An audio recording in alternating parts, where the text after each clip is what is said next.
Entrevista. Vou conversar com a doutora Carolina Daites. Ela é médica especialista em medicina legal e perícia médica. Vamos falar sobre vagas reservadas em concursos públicos para pessoa com deficiência. Doutora Caroline, bom dia. É um prazer recebê-la aqui na Rádio CBN Salvador. Tudo bem, doutora? Tudo bem, bom dia. Uma satisfação estar aqui hoje conversando com vocês. PCD é a sigla para o termo pessoa com deficiência. Eu queria que você explicasse, doutora, o que é que determina uma pessoa com deficiência? Os impedimentos e as barreiras que essa pessoa tem a longo prazo.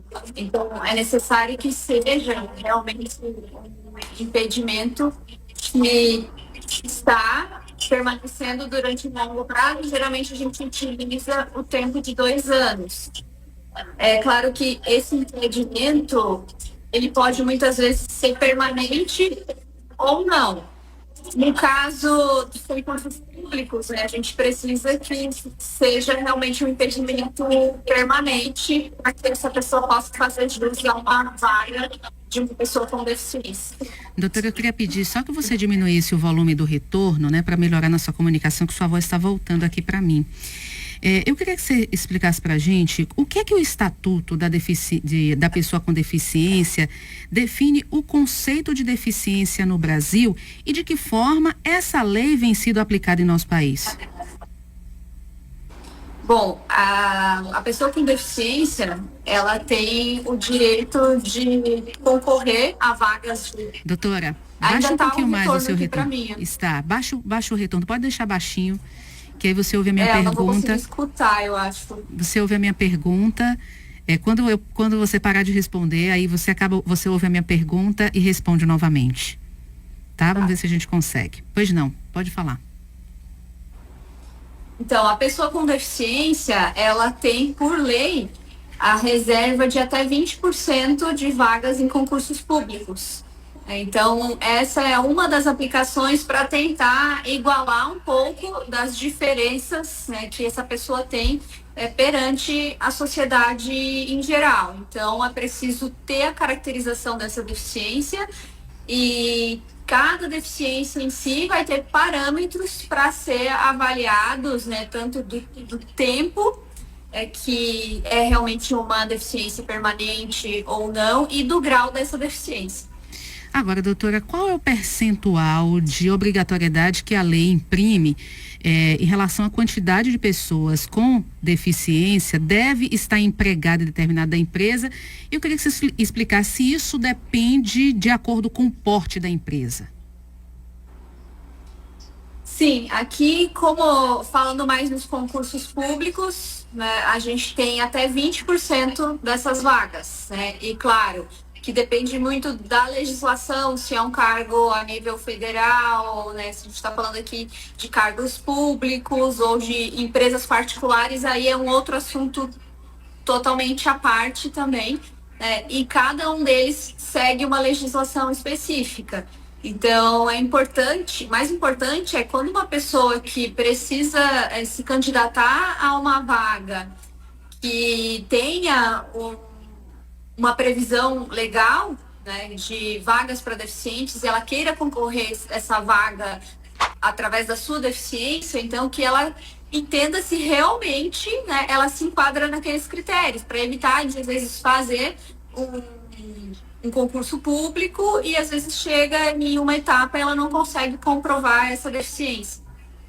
Agora, doutora, quais são os documentos médicos que são indispensáveis para comprovar a deficiência em um concurso público? Então, o tipo de deficiência vai nos dizer, então, quais são os documentos importantes. Então, no próprio edital, né, pode já ter alguns documentos que são chave para a avaliação dessas deficiências.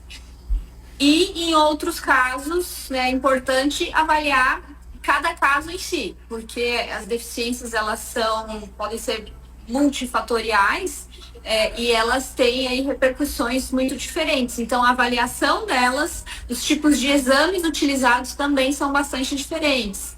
Por isso que, se a pessoa tem dúvida, ela pode buscar a ajuda de um médico, né, que entende de perícia médica, que entende de toda essa parte de legislação referente a perícias, a pessoas com deficiências, avaliação de sequelas, para ajudar, assim, a entender se ela consegue fazer essa comprovação.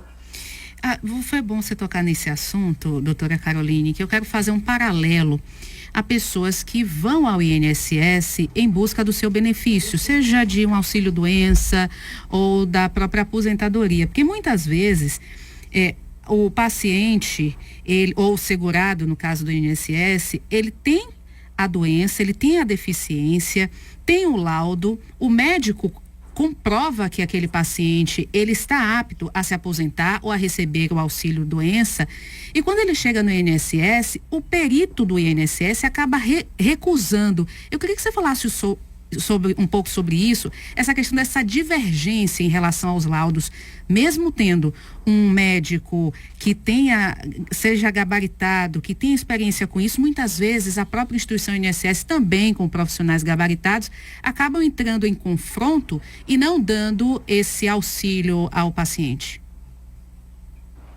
E essa avaliação, né, é importante deixar claro que é o perito que tem a palavra final, porque apesar de muitas vezes ter documentos dos médicos que acompanham essa pessoa, pode ser que não se caracterize, né, para fins de realmente a comprovação de uma sequela na dimensão que é necessária para ensejar o benefício que está sendo solicitado.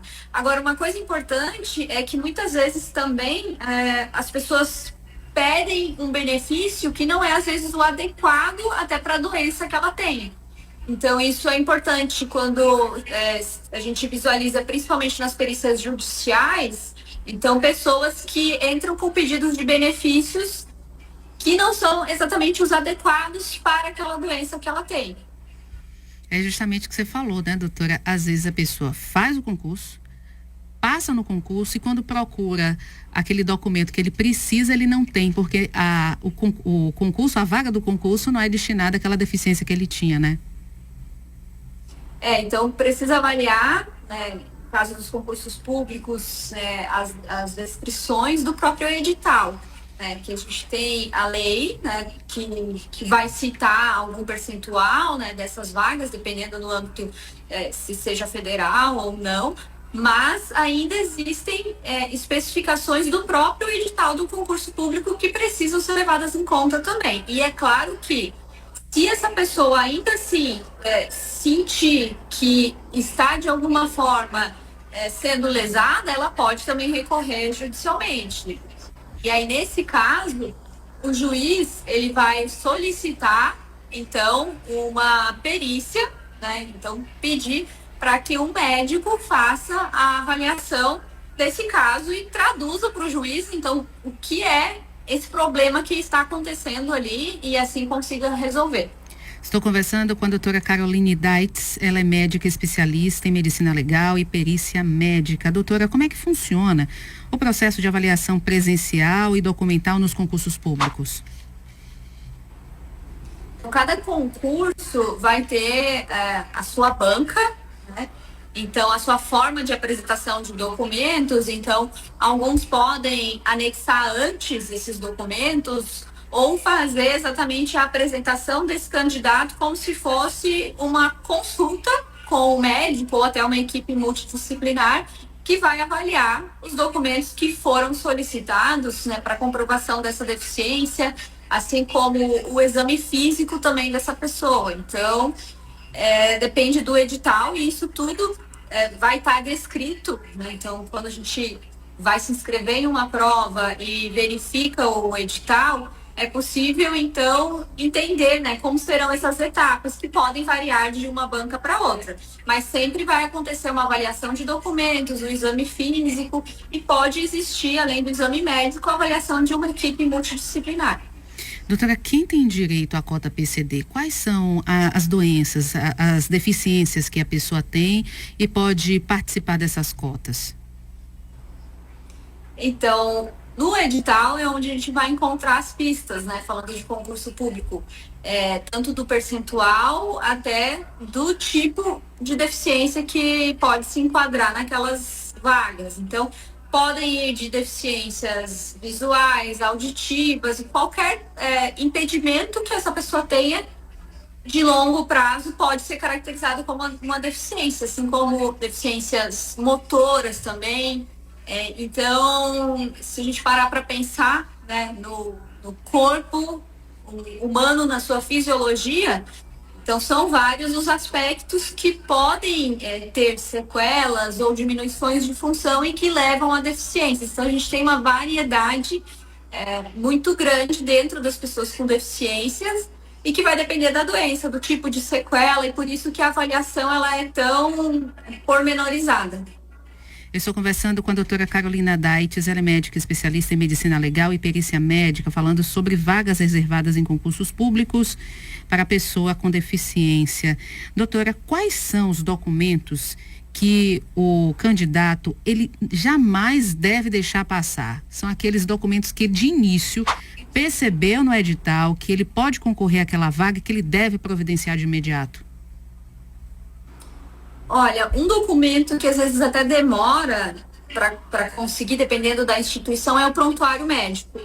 É o documento mais completo, aonde estarão constando ali todas as medicações utilizadas, todo o tratamento realizado, o acompanhamento, realmente de uma forma horizontal no tempo que essa pessoa tem. Então, é algo que ela já pode fazer a solicitação do prontuário, dos locais onde ela faz o acompanhamento, e também de relatórios médicos que ela tenha falando sobre a sua condição, os últimos exames realizados também e, claro, no edital também podem ser solicitados exames que têm uma janela específica de tempo. Então, mesmo tendo um exame, às vezes, que foi realizado há 6 meses, pode ser que para o concurso essa pessoa tenha que repetir aquele exame. Então, ela tem que ficar atenta a todos os critérios do edital. Mas fazer a solicitação do prontuário, reunir todos os exames anteriores, receitas médicas, é importante que tenham data, né? Tudo isso vai ajudar bastante nessa avaliação. Doutora, a pessoa que tem deficiência e faz um acompanhamento da sua patologia de forma multidisciplinar, ou seja, ela faz um acompanhamento determinado do hospital com vários médicos de várias áreas, fica muito mais fácil comprovar deficiência do que um paciente que ele faz um acompanhamento com vários profissionais em várias unidades de saúde? Tudo depende da forma como vai ser organizado esses documentos. Então, algumas deficiências, elas podem ter já um aspecto de sequela muito bem estabelecido e até essa pessoa não fazer mais tanto acompanhamento médico, porque ela não tem tratamentos ainda a serem realizados. Então, ela pode ter algum acompanhamento em si, né, mas não necessariamente multidisciplinar. E aí é importante ela ter o foco de demonstrar o que é essa sequela que ela tem. Então, se é uma sequela já que tem que ser permanente, né? E que, para o caso do concurso público, e que quais são as repercussões dessa sequela. Pode ser por exemplo, uma deficiência no aspecto motor, que não tem mais tratamentos disponíveis para ela. Então, assim, talvez ela não esteja toda semana frequentando um profissional para aquela doença, porque ela já tem realmente um aspecto sequelar bem estabelecido. Doutora, para a gente finalizar, eu queria que você deixasse aqui um recado para as pessoas que têm algum tipo de deficiência e que quer concorrer a um concurso público. Quais são os cuidados que deve ter, algo que deve ser aquilo na observância mínima, minuciosa? Então, essa comprovação da deficiência é uma etapa realmente muito importante para evitar que se faça um concurso, tenha dedicação, o estudo, e muitas vezes chega lá ao fim não consegue fazer a comprovação da doença, né, e deixar de concorrer em vagas de ampla concorrência. Então, é importante, né, ter uma avaliação médica até mais segura, né, de que levar o edital para o médico, né, conseguir visualizar se existe um enquadramento com a doença dele. Então, muitas vezes até mesmo o médico que faz o tratamento pode auxiliar nisso. Claro que o médico que lida com perícia médica, ele é mais habilitado para fazer essa avaliação, né? Mas é possível já ter pelo menos essa tranquilidade, né? E que é muito louvável, né? Que as pessoas que tenham uma deficiência queiram retornar ao mercado de trabalho, né? Então, é muito importante essa iniciativa. Perfeito. Doutora Caroline Daites, quero agradecer a sua participação aqui no CBN Salvador e deixo o convite para você voltar mais vezes. Muito obrigada e um ótimo dia. Obrigada, um ótimo dia para vocês. Obrigada. Conversei com a doutora Carolina Daites, médica especialista em medicina legal e perícia médica, falando sobre vagas para pessoa com deficiência. 11h56.